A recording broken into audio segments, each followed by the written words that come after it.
Oi pessoal, meu nome é Cássio Azevedo, eu sou professor da Live University São Paulo, Brasil, e é uma satisfação participar do Global Sources Online Show, e hoje nós vamos bater um papo sobre os desafios do supply chain no B2B. Tá? Vou começar a fazer uma pequena apresentação, um pouco do meu histórico, e depois a gente entra no negócio, tá bom? Como eu falei, sou professor do meu Cássio Azevedo, professor da Live University há cerca de 12 anos, desenvolvi uma carreira de 30 anos em supply chain, passando por empresas muito no bens de consumo, como Nestlé, Colgate-Palmolive, Mondelez, BRF, e há cerca de 7 anos mudei o lado da mesa, abri uma consultoria em sociedade, uma consultoria chamada Interaction, tá bom? Além do braço de consultoria, a gente tem uma parte de treinamento também, que a gente representa no Brasil o jogo de empresas holandês chamado The Fresh Connection, que é uma das ferramentas mais modernas de simulação de negócios e de aprendizado que tem no mercado. Tanto na minha carreira, como aqui na Live University como professor, como nos projetos de consultoria, passamos por todos os elos da cadeia de abastecimento. Tanto planejamento, S&OP, Customer Service, Procurement, a parte de operações, logística e transportes, ou seja, a carreira inteira passou por toda a cadeia de abastecimento. Sou economista de formação, formado pela PUC de São Paulo, e também tenho uma formação em coaching que sou habilitado para sentar com o profissional, entender qual é o próximo passo da carreira e ajudá-lo a desenvolver com algumas especializações como neurocoaching, PNL, MBTI, coisas desse tipo, tá bom? Entrando no tema, quais são os desafios do supply nos negócios B2B? Para a gente começar esse tema, nós vamos fazer um paralelo com a pirâmide de Maslow. Talvez vocês conheçam essa figura, mas é um estudo que foi feito em 1943 pelo psicólogo Abraham Maslow, que criou o conceito de hierarquia das necessidades. A base disso está que as ações humanas, as nossas ações, dos seres humanos, são motivadas pelo desejo inato de satisfazer as suas necessidades. E elas variam da mais básica até a mais complexa. Então, na base da pirâmide, o que temos? Temos necessidades fisiológicas, como comida, água, abrigo, sono, coisa desse tipo. Depois, subindo um pouquinho na pirâmide, a gente tem as nossas necessidades de segurança. A segurança da minha família, a segurança do meu corpo, a minha segurança pessoal, a segurança da minha propriedade. E aí nós vamos subindo para necessidades sociais, necessidades de estima e necessidades de realização pessoal, que está baseado no teu talento, no seu desenvolvimento pessoal e tal. Então, quer dizer, a nossa tomada de decisão, o que a gente precisa, segue um pouco a satisfação dessas necessidades, da mais básica para a mais complexa, tá bom? Nos dias de hoje, criaram um conceito um pouco novo, vamos dizer assim, da pirâmide de Maslow 4.0, que nós estamos com uma necessidade que vai até antes da nossa necessidade fisiológica, que é a necessidade da gente ter um Wi-Fi e uma bateria, né? Hoje em dia, qualquer lugar que a gente chega, a primeira coisa que a gente faz é: e aí, qual é a senha? Tem Wi-Fi? Tem bateria? Preciso carregar? Isso está vindo antes até das nossas necessidades fisiológicas. Claro que isso daqui é uma brincadeira. A gente volta para a pirâmide de Maslow. E este princípio da pirâmide de Maslow de satisfazer as necessidades foi utilizado como referência num estudo que foi feito pela Bain Company, que é uma grande consultoria de estratégia do mercado, e foi publicado na Harvard Business Review, que demonstrou quais são os principais elementos, tá, que atendem à necessidade do negócio B2B. Como é que é tomada uma decisão? Como é que é feito? Quais são as necessidades que são atendidas num negócio? Tá bom? Foram cerca de 40 elementos, divididos em 5 grupos, nós vamos navegar um pouquinho por eles, tá bom? Na base da pirâmide, a gente tem o que chama justamente questões básicas, quesitos básicos. Então, está de acordo com a especificação técnica do produto, tem um preço compatível com o mercado, e está de acordo com a conformidade regulatória do setor, se tem alguma norma tal, e tem que atender essa norma, ter padrões éticos de fazer negócio. Gente, base da base da base, essa é a base da pirâmide, esse tem que ter, tá ok? Num segundo nível, mas ainda podemos considerar como base da pirâmide, a gente tem um grupo que foi considerado chamado de valor funcional, que ele está ligado a questões econômicas e questões de desempenho. Nas questões econômicas, por exemplo, qual é o volume de faturamento da empresa, qual é o tamanho dela, né? Qual é a dimensão, se ela tem, né, o que a gente expressão, tem bala na agulha para segurar e nos atender, qual é a perspectiva de redução de custo, se ela começar a fazer um negócio comigo, ela vai conseguir melhorar o negócio e vai conseguir me entregar com um custo menor? Na questão de desempenho, escalabilidade, poxa, se eu crescer o meu negócio, ela consegue me acompanhar, ela vem comigo, ela traz inovação. Então essas questões são consideradas questões funcionais, que a gente também tem isso ainda como uma base da pirâmide, tá?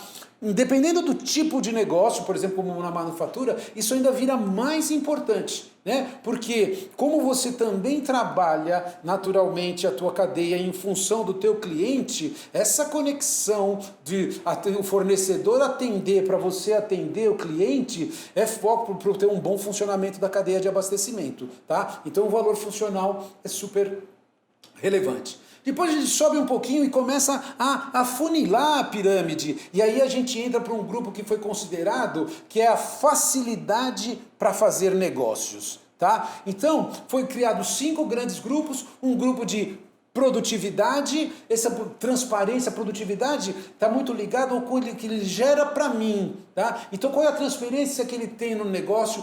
Qual é o esforço reduzido para mim? Né? A maneira como ele me atende me faz que eu tenha uma vida, um esforço menor, eu consigo easy going, trabalhar mais legal. É nesse sentido que vem produtividade. A parte de acesso, que é a parte de mix, disponibilidade de produto, nossa, eu tenho uma puxadinha, quase uma tendência de levar ela para a parte de baixo e botar isso como valor funcional. É tão importante, disponibilidade de produto é fundamental, mas putz, regra do jogo, né? Outra parte importante que também aí está na facilidade de fazer negócio é como cria relacionamento. Como é que ele se compromete com a sua empresa? Qual é a percepção que você tem que ele está envolvido com o seu negócio? Adaptação cultural, esse mundo globalizado, um monte de culturas diferentes, quanto ele está disposto a se ajustar à cultura do outro, do país, do outro cliente e tal? Isso é muito importante. Questões operacionais de organização e integração da empresa dentro e fora com os outros players também, e a parte estratégica, né, que está muito ligada assim, como é que ele administra a questão de risco? Ele está diminuindo o risco do negócio, ele está trabalhando nisso? Qual é o alcance, qual é a flexibilidade que ele tem?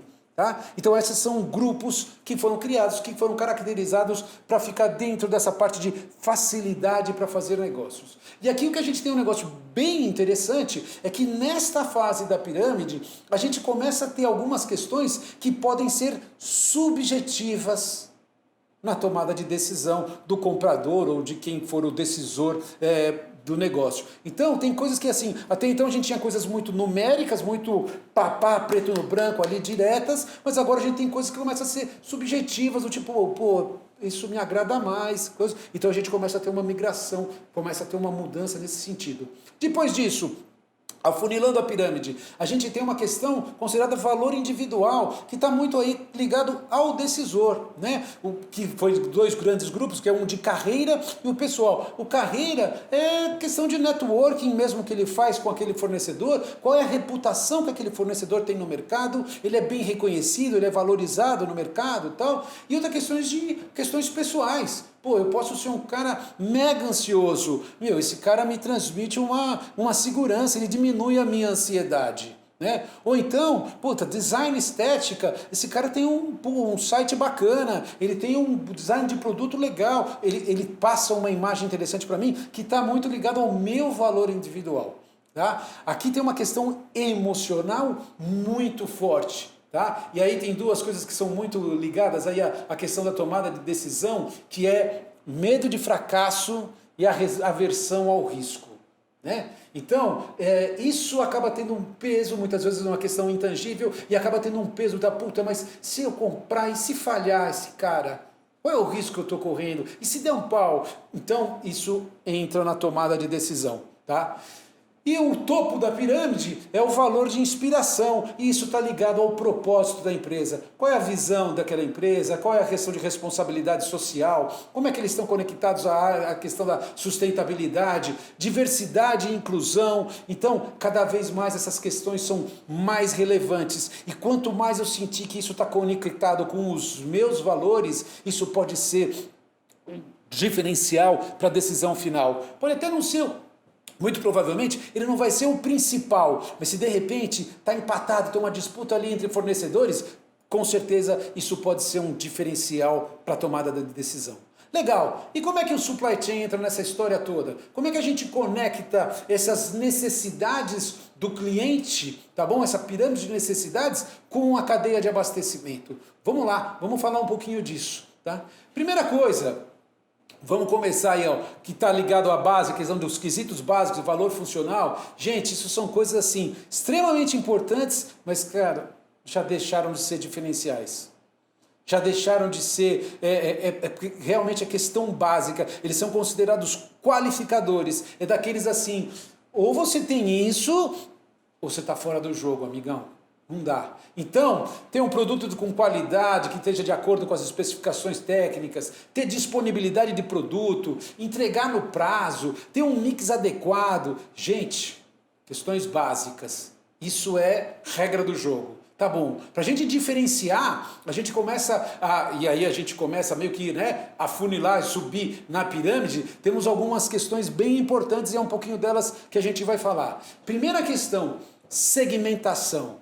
Minha gente, cada cliente tem uma necessidade, cada cliente tem uma característica própria. Não posso ter uma forma de atendimento que sirva para todo mundo. Isso não existe. Eu tenho que entender o que aquele cliente valoriza e eu tenho que diferenciar o meu serviço pelo que ele valoriza. Eu posso ter um cliente que seja focado em preço, eu posso ter um cliente que seja focado em serviço, ele quer indica um fill rate super alto, um outro pode estar querendo rapidez. A gente tem que entender o que esse cliente está fazendo, o que ele está valorizando, e é isso que a gente tem que atender. Diferenciar o serviço que eu estou prestando aos clientes. Então, para isso é fundamental. Eu tenho que entender o que ele valoriza e ver como é que eu posso jogar com isso, como é que eu posso trabalhar isso, tá bom? E a outra coisa muito importante, você está no mercado, compara com os seus concorrentes. O que o teu concorrente está entregando? O que ele faz de serviço diferente? Eu não posso ficar atrás, eu tenho que inclusive me diferenciar, eu tenho que ir além do que ele faz. É possível? Eu tenho que buscar isso, tá? Depois, outro tópico, alternativas. Gente, nós temos que aumentar a percepção de valor que o cliente tem do nosso produto, que o cliente tem da nossa empresa, tá bom? Nós podemos ser mais rápidos? Nós podemos ser mais flexíveis? Nós temos algum gap relevante na nossa cadeia? Nós temos que olhar para dentro, nós temos que entender isso. Então, internamente, você tem que conversar com todos os elos da cadeia de abastecimento e buscar alternativas para fazer um atendimento melhor. Todo mundo dentro da empresa tem que estar pensando no cliente. Pode ser o cara que está lá, recepção da matéria-prima, pode ser lá o cara no começo da cadeia de abastecimento. Todo mundo tem que estar pensando em atender melhor o cliente. Então, quando eu busco olhar a minha cadeia de abastecimento interno, eu busco alternativas para atender melhor o cliente. Outra coisa, visibilidade. Quanto mais eu conseguir alongar a visão da minha cadeia de abastecimento, melhor eu vou atender. Concorrência de produtos hoje, gente, não se dá apenas no momento final da compra. A concorrência se dá através de cadeias de abastecimento. Então, se eu tiver uma cadeia que funciona melhor, que eu tenho menos falta de produtos ao longo dela, que ela funciona mais harmonicamente, mais alinhada, eu vou atender melhor o meu cliente, vou entregar um produto e uma experiência de serviço melhor para ele, tá? Então, quanto mais dados, projeções, planos, quanto mais informações eu conseguir compartilhar, tanto com o meu fornecedor como com o meu cliente, ele compartilhar comigo, nós vamos estar preparando a cadeia de uma maneira melhor para diminuir as incertezas do mercado e atender melhor os nossos clientes. Outra coisa importante, remediação de falhas. Minha gente, trabalho para não falhar, eu quero fazer a entrega perfeita, mas, putz, e se ocorre a falha? O que acontece? O meu esforço para resolver esse problema é fundamental, é um diferencial. Eu demonstro para o meu cliente o meu interesse, o meu compromisso com ele quando eu vou lá querer resolver o problema que ele tem. Tá? Não basta eu falar assim, então, era para entregar, não entreguei, paciência, de jeito nenhum. Eu tenho um compromisso com o cliente e eu vou remediar essa falha. Isso é muito valorizado no negócio B2B, tá bom? E aí eu identifico essas falhas para reduzir os impactos e eu melhorar a percepção do cliente, como é que ele vê o nosso nível de serviço, isso é muito importante para a tomada de decisão, tá bom? Depois, adaptação da malha logística. Gente, os parâmetros de atendimento mudaram.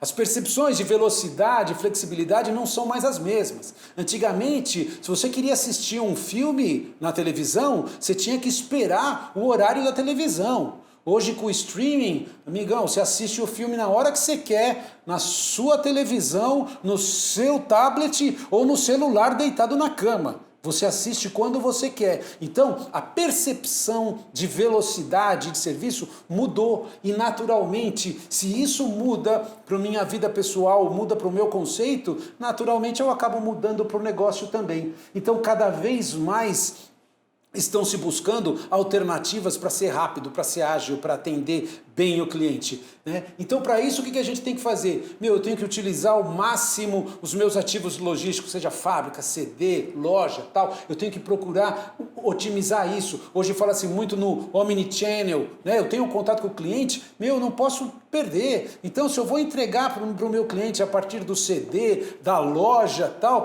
do que estiver mais próximo dele, é o que a gente tem que buscar, essas alternativas para maximizar os nossos ativos. Outra coisa, se eu tenho limitação nos meus ativos, vamos fazer parceria.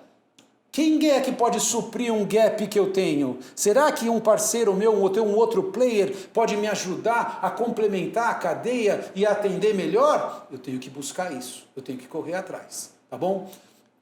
E aí, por fim, mundo de hoje, comunicação, transparência. A gente tem que deixar claro para o cliente o que a gente está fazendo, se está tendo algum problema ou se não está. Essa questão de criar a confiança com o que ele tem com a gente, tá bom? Eu tenho que ter vários canais de comunicação com o cliente, procurar humanizar essa relação, procurar atender as expectativas, ter um interesse no negócio. Cada vez mais, aí mais uma vez fazendo aquela associação com o alto da pirâmide, cada vez mais as questões emocionais e subjetivas ganham espaço no poder de decisão.